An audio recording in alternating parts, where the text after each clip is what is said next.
안녕하세요. 남편과 이혼 후 하루하루 즐거운 인생을 살아가고 있는 30대 여성입니다. 원래는 가게도 쉬는 날이고 해서 친구랑 만나려고 했는데 친구가 갑자기 일이 생겼다고 하더라고요. 그래서 뜻하지 않게 혼자만의 시간을 보내게 되었는데 문득 전 남편 생각이 나네요. 이미 다 지난 일이지만 지금 생각해도 참 어이가 없어요. 남편하고는 뭐라고 해야 할까요? 사회생활을 하면서 알게 된 사이예요. 당시 저는 26살로 약국에서 사무보조로 일을 하면서 취업 준비를 하고 있었고 남편은 제약회사 영업사원이었죠. 좋든 싫든 일주일에 2번은 꼭 보게 됐는데 언젠가부터 남편이 커피도 사오고 간식이라며 빵도 사오고 저는 그래서 저 때문이 아니라 말 그대로 영업하느라 그러는 줄 알았어요. 그런데 나중에서야 하는 말이 저한테 어떻게 다가가야 할지 몰라서 그랬다나요. 아무튼 그렇게 한 8개월쯤 시간이 흐르고 저는 취업에 성공했어요. 그러니 당연히 약국은 관뒀죠. 그런데 제가 관두고 나서야 남편이 마음이 급해졌는지 약사 선생님한테 물어봐서 저한테 연락을 따로 해왔더군요. 그리고 그때는 나름대로 그게 로맨틱하게 느껴지는 거예요. 저도 참 어리고 순진했죠. 이후로 저희는 1년 정도 길다면 길고 짧다면 짧은 연애를 마치고 결혼까지 하게 되었습니다. 그때 제 나이가 28이었으니 솔직히 결혼이 급하진 않았는데 당시 저희 친정 상황이 그다지 좋지가 않았어요. 그리고 제가 사회생활을 늦게 시작했다 보니 모아둔 돈도 많지가 않았죠. 그런데 남편에게 프로포즈를 받았을 때 이 사실들을 얘기하니까 괜찮다고 하는 거예요. 상관없다면서 돈이야 앞으로 살면서 모아가면 되는 거 아니겠냐고요. 아, 이 사람이라면 평생 믿고 의지하며 살 수 있겠구나 싶대요. 그래서 남편이 1억 4천짜리 빌라를 해오고 제가 3천만 원으로 혼수를 채워넣고 그렇게 결혼 생활을 시작했습니다. 그런데 저희 결혼 생활에 생각지도 못한 복병이 있었으니 그건 바로 시어머니도 아니고 신우였어요. 사실 어머님은 결혼 전부터 저한테 크게 뭘 요구하시지도 않고 바라시는 게 없으셨거든요. 오히려 당신 아들이 성격이 까탈스럽고 그런데 저 같은 참한 아가씨를 데려와서 좋다고 하셨죠. 하지만 신우는 자기 남동생이 나름대로 4년제 대학 나와서 직장도 좋은데 다니고 있는데 딱 하나 단점이 여자 보는 눈이 없다고 하지를 않나. 그래놓고는 결국 저희 둘이 결혼하겠다니까 자기 동생이 뭐가 아쉬워서 집까지 해가면서 결혼을 해야 하냐고 자기는 이 결혼을 반대하네 어쩌네 한마디로 꼴 같자는 소리를 해대더라고요. 막말로 누가 자기한테 허락해달라고 한 것도 아니었는데 말이죠. 게다가 심지어 한 번은 자기가 자기 주변 사람들한테 저희 회사에 대해서 물어봤는데 아는 사람이 하나도 없더라며 저더러 재직증명서를 떼오라는 요구를 하더라니까요. 정작 자기는 7급 공무원이 될 거라며 10년째 집에서 놀고 먹는 백수였던 주제의 말이에요. 아무튼 그런 신우의 헛소리에도 불구하고 결국 남편과 저는 결혼을 했어요. 아닌 게 아니라 사실 신우가 너무 거슬려서 남편한테 결혼 못하겠다는 소리도 하긴 했었는데 그때마다 남편이 맞벌이를 하시던 시부모님 대신 신우가 자기를 많이 챙겨줬었다며 아마 그래서 그러는 것 같다고 저더러 넓은 마음으로 이해해달라고 했거든요. 그리고 만약에라도 저랑 신우 사이에 문제가 생기면 남편이 말하길 무조건 제 편에 설 거라는 거예요. 그래서 그냥 그래 신우가 남편을 어지간히 아끼는가 보다 생각하고 어떻게든 이해해보려고 했죠. 그런데 신우는 니들이 기어이 결혼을 하느냐며 괘씸하네 어쩌네. 어휴, 솔직히 정말 꼴같잖다는 생각밖에 안 들었는데 신우가 저보다 12살 그러니까 띠동갑이었거든요. 그러니 차마 꼴같잖다고 대놓고 말을 할 수도 없고 그래서 그냥 속으로 그래 노처녀 히스테리 부리냐 실컷 부려라 하고 말았네요. 한편 그렇게 결혼하고 몇 달 후 어머님 생신날이었어요. 저희 집에서 생신상을 차려드리려고 시부모님하고 신우하고 전부 다 저희 집으로 오시라 했죠.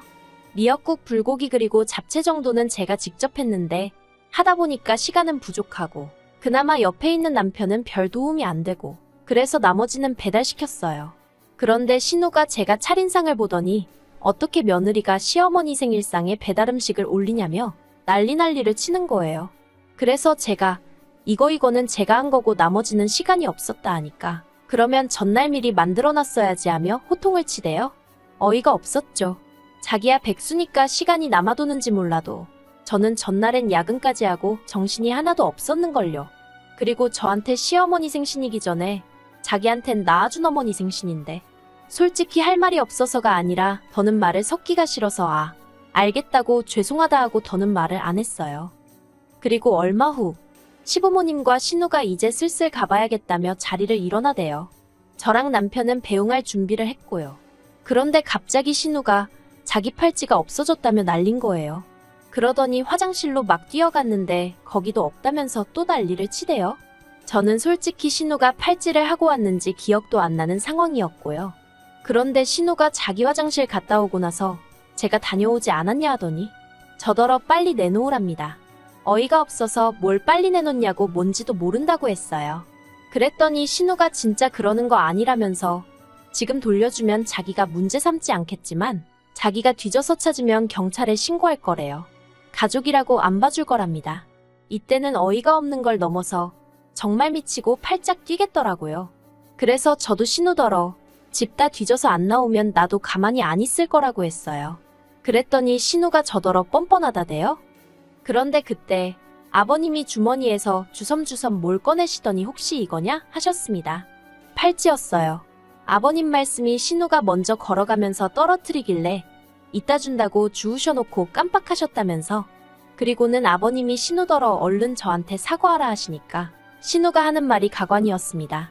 저희 친정 형편이 어렵다고 했던 게 기억이 나서 순간 오해를 했다나요? 이건 또 무슨 개소린가 싶은 게 한마디로 제가 가난하니까 남의 물건에 손을 댔을 거라고 생각했다는 거잖아요. 그래서 신우더러 말 그따위로 하지 말라고 했어요.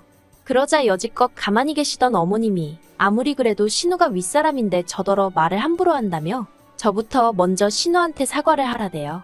아, 팔은 안으로 굽는다더니. 그래서 그 일로 제 딴에는 정말 잘해보려고 만든 자리였는데 신우하고는 물론이고 시부모님과도 사이가 틀어졌어요. 제 나름대로 시부모님은 그래도 경우도 있으시고 좋은 분들이라고 생각했기 때문에 실망이 더 컸죠. 그리고 이후로 시댁과는 대면대면한 사이를 유지하면서 지냈습니다. 명절이나 시부모님 생신 정도에만 찾아뵙고 신우 생일 같은 날은 남편 혼자만 보내고 그랬어요. 그러나 중에 딸아이를 낳으면서 일하랴 키우랴 생활이 바빠지기도 했고요. 아, 또 달라진 게 있었다면 제가 다니던 회사를 관두고 친정아버지 식당 일을 돕게 되었네요. 앞서 제가 결혼 당시에 친정 형편이 좋지 않았다고 얘기했는데 그게 무슨 말이냐면 사실 아버지께서 작은 식당을 하셨는데 장사가 너무너무 안 됐어요. 친정아버지 딴에는 어떻게든 살려보신다고 사시는 아파트를 담보로 대출까지 받은 상황이라 정말 말도 아니었네요. 그런데 사람 일이라는 게 정말 한치 앞을 모른다더니 제가 결혼하고 1년쯤 지났을 땐가 친정아버지 식당이 방송국의 도움을 받아 메뉴부터 시작해 가게 인테리어까지 싹 바꾸게 되었거든요. 그리고 이후로 정말 놀랍게도 전국 각지에서 손님이 몰려오기 시작하는 거예요. 심지어 어떤 대기업에선 협업 제안도 해왔고요. 아무튼 그러면서 친정아버지가 저에게 도움을 요청하셨고 저도 250주는 회사보단 친정아버지랑 일하는 게 몸도 마음도 편하겠다 싶어서 같이 하게 되었습니다.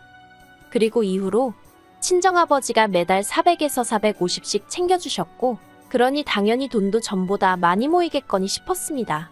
그런데 남편에게 한 번씩 물어보면 생각보다 돈이 모여있질 않는 거예요. 이상했죠.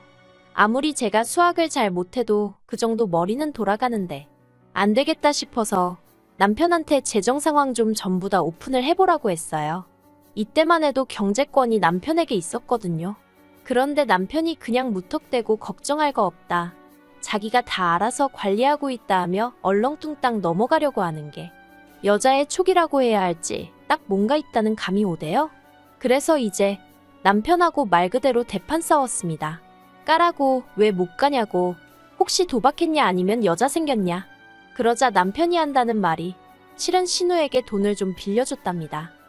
정말 그 말을 듣는 순간 화가 머리끝까지 올라오더라고요. 내가 신우를 얼마나 싫어하는지 알면서 어떻게 나랑 상의도 없이 신우한테 돈을 빌려줬나 싶은 게 배신감까지 느껴졌달까요? 금액도 한두 푼도 아니고 자그만치 2천이었어요. 아니, 백수 신우 뭘 믿고 2천이나 빌려줬냐고 제가 악을 썼습니다. 마음 같아선 진짜 애아빠만 아니면 머리털을 다 잡아뜯어놓고 싶은 심정이었죠. 나는 아침부터 밤까지 불 앞에서 땀 뻘뻘 흘려가며 음식하고 손님들 앞에서 속도 없는 모마냥 헤헤거려가며 장사해서 벌어오는 돈인데 그걸 상의도 없이 신우한테 빌려줬다는 게 생각할수록 괘씸하고 무나대요. 그래서 남편더러 당장 2천 받아오라고. 안 그러면 이혼이라고 했어요. 그랬더니 남편이 신우가 공무원 시험 합격만 하면 대출을 받아서라도 주겠다 했다며 저더러 좀 기다려주자는데 막말로 10년 동안 못 붙은 공무원 시험을 이번엔 붙는다는 게 말이 되나요? 제가 남편더러 다 필요 없다고 당장 2천 받아오라 했습니다. 그러자 남편이 어떻게 그러냐면서 악을 썼다가 안 되겠다 싶으니까 사정을 했다가 그리고 결국 한 일주일 만에 이게 최선이었다면서 600만 원 받아오대요. 그리고 그 일을 계기로 저는 남편에 대한 신뢰감을 완전히 상실하게 되었고 경제권도 뺏어왔습니다. 사실 남편이 경제권을 가지고 있던 건 결혼할 때 남편이 저보다 많이 해온 것도 있었고 월급도 비록 몇십만 원이었지만 저보다 많이 벌어왔기 때문이었는데 따지고 보면 자기가 하자고 든 결혼이었고 집도 자기 명인데 저랑 무슨 상관인가 싶고 월급도 이제 제가 남편보다 훨씬 많은 상황이었으니 남편도 뭐라 반박을 못하고 순순히 내놓았죠. 그리고 그때부터 돈 관리도 각자 하기 시작했네요. 그런데 작년 이맘때쯤 저와 남편이 이혼을 하게 된 결정적인 사건이 벌어졌습니다. 그건 바로 신우의 연애 때문이었어요. 아니, 작년 봄이었나. 언젠가부터 신우가 혼자 콧노래를 부르고 아주 그냥 꼴값을 떨더라고요. 그리고는 뭐 한다는 말이 요새는 연하남을 만나는 여자가 진짜 승자라느니 어떻다느니. 그래서 저는 속으로 연하남이고 나발이고 시집이나 가라 생각했는데 알고 보니까 저랑 동갑인 신우랑은 띠동갑인 남자친구가 생겼다는 거예요. 황당하고 어떤 미친 엑스인가 싶고 이건 뭐 부러운 게 아니라 말 그대로 진짜 기도 안 찼어요. 그래서 제가 남편더러 어디서 사기꾼한테 속은 거 아니냐니까 남편이 저더러 심보가 왜 그렇게 고약하냐면서 핀잔을 주대요. 하지만 세상 사는 게 무슨 드라마도 아니고 제가 신우를 싫어해서 더 그렇게 느꼈을 수도 있지만 아무리 생각해도 납득이 안 되더라고요. 신우 말로는 키 183에 사업하는 남자라는데 그렇게 잘난 남자가 왜 12살이나 많은 백수 신우를. 하지만 이런 얘기를 할 때마다 남편은 제가 신우를 질투한다는 둥, 자격지심이라는 둥. 그래서 제가 남편더러 신우더러 조심하라 하라고 그리고 그 말을 마지막으로 더는 이러쿵저러쿵 말을 안 했네요. 그런데 아니나 다를까 그 얘기 나오고 2달이나 지났나? 신우가 남편한테 연락을 해왔답니다. 자기 남자친구 그러니까 신우가 사귄다는 연하남 사업자금에 뭐 문제가 생겨서 계좌가 동결이 됐다나 어쨌다나 하며 급하게 1억이 필요한데 그 돈을 좀 해달라고 하더래요. 그리고 멍청한 저희 남편이 그 말을 그대로 믿고는 저한테 빨리 1억 좀 만들어 달라는데 미쳤나 싶더라고요. 일단 1억이 있지도 않았고 아니 신우랑 결혼을 한 것도 아닌데 그걸 왜 우리가 도와주냐고 안 된다 했죠. 그랬더니 남편이 이번 일만 해결되면 둘이 결혼한다고 하더라며 자기 누나가 드디어 운명의 반쪽을 만났다고 저렇게 좋아하는데 어떻게 한 가족이 돼서는 모른 척 하느냐고 우리가 도와주자며 계속 고집을 부리는 게 아니겠어요?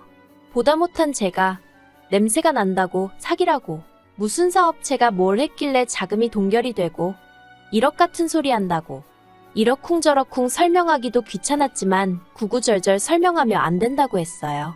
하지만 남편도 뭐에 눈이 돌아간 건지 갑자기 난데없이 자기는 결혼할 때 집 해왔는데 저더러 너는 뭐 해왔냐면서 그때 못 해온 거 지금 돈으로 달랍니다. 참나 무슨 이런 인간이 다 있나 싶대요. 그래서 그렇게 못하겠다니까 그럼 저희 친정 부모님한테 자기가 직접 얘기를 해야겠다는 거예요. 그리고 그 소리까지 들으니 이 인간이 미쳐도 단단히 미쳤구나 싶은 게 그래서 제가 그렇게 하기만 해보라고 그랬다간 이혼이라니까. 저더러 툭하면 이혼 타령하는 거 지겹지도 않냐면서 빈정거리는 거예요. 이혼하면 여자만 손해라면서요. 아, 정말 안 되겠구나. 그래서 제가 정말 구제불능이구나 하고는 이혼하자 했습니다. 정말 내 손엔지 한 번 두고 보자고요. 그리고 신우한테 고맙다고 해야 할지. 신우는 자기 때문에 동생네 부부가 이혼 소리까지 나온 걸 알면서도 그저 빨리 돈 해달라는 소리만 해대고 그러니 남편도 마음이 급해졌는지 집 한다고 내놓고 이혼 조정 신청하고 작정하고 달려드니까 딱 3달 걸리대요. 그나마 그 빌라도 집이라고 쬐금 올라서 1억 6천엔가 팔았는데 제가 5천 갖고 나머지는 남편이 가져갔어요. 아이 양육비로 한 달에 50만 원씩 준다고 했는데 솔직히 그 돈 안 받고 애 안 보여주고 싶은 마음이었죠. 하지만 법이 그렇게는 안 된다니 어쩔 수 없이 한 달에 한 번씩 만나게 되었는데 이혼하고 처음 두세 번 만날 때는 허파에 바람이라도 든 사람 마냥 싱글이 되니까 여자가 꼬이네. 지 매형될 그 연하남이 조만간 사업이 정상화되면 한 자리 주기로 했네. 별 헛소리를 짓거리고 난리더군요. 그러면서 저더러 후회하지 이러면서 빈정거리고. 그런데 올해 초부터 볼 때마다 살이 쭉쭉 빠져있질 않나. 얼굴은 죽상을 하고 있고. 그러더니 급기야 두어 달 전에는 제 앞에서 무릎 꿇고 울대요. 자기 좀 살려달라나 어쩐다나. 그래서 제가 왜 그러냐니까 한다는 말이 그 연하남이 연락이 안 된다면서 사업장이라는 데도 찾아가 봤는데 그런 사람은 없다고 하고 미치겠다면서 심지어 투자를 하면 지분이 어떻고 해서 그 말에 혹해 회사까지 때려치고 퇴직금 고스란히 거기다 안겨줬답니다. 그래서 제가 신우는 뭘 하냐니까 신우도 알아놓았다면서 지금 자기네 집 줄초상 치르게 생겼다고. 자기가 지금 기댈 사람이 저밖에 없다면서. 진짜 제정신인가 싶은 거예요. 그래서 됐다고. 내가 똥통에 같이 빠져 죽을 일 있냐 했습니다. 사람이 말할 때는 귀등으로도 안 듣더니 이제 와서 왜 이러냐고. 싫다고 했죠. 어우, 어찌나 징글징글한지. 마음 같아선 친정아버지 가게만 아니면 어디로 딸 데리고 꽁꽁 숨어버리고 싶은 심정이네요. 누가 저더러 그래도 애아빠인데 한 번쯤 기회를 다시 주는 건 어떻냐고 묻던데. 애아빠가 뭐 대수인가요? 그런 생각 없고 무책임한 아빠는 차라리 없는 게 낫다고 봅니다.